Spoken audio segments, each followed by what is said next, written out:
रूस यूक्रेन युद्ध के बीच भारत ने रूस के साथ एक बहुवर्षीय सौदा किया है। इस सौदे के तहत रूस भारत को लंबे समय तक रासायनिक खाद्य उपलब्ध कराएगा।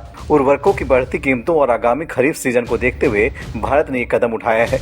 भारत रूस के बीच ये सौदा वस्तु विनिमय प्रणाली के तहत हो रहा है। हालांकि जानकारों का कहना है कि दोनों देशों के बीच इस समझौते के कारण अमेरिका समेत कई बड़े देश भारत से नाराज हो सकते हैं।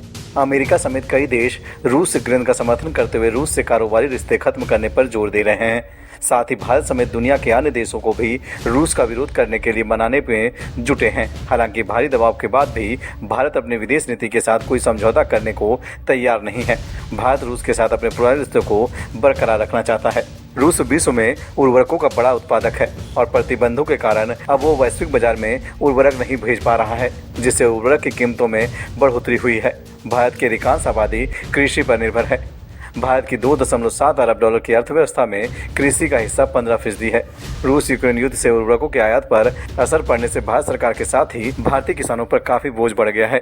पूरी दुनिया में फर्टिलाइजर की कीमत बढ़ने के बाद भारत ने फरवरी में इस सौदे को लेकर बातचीत शुरू की थी। उर्वरकों की कीमतों को कम करने के लिए भारत सरकार ने रूस के साथ ही लंबे समय का सौदा किया है। भारत रूस से हर साल लगभग 8 लाख टन नाइट्रोजन, फास्फोरस और पोटेशियम खरीदता है।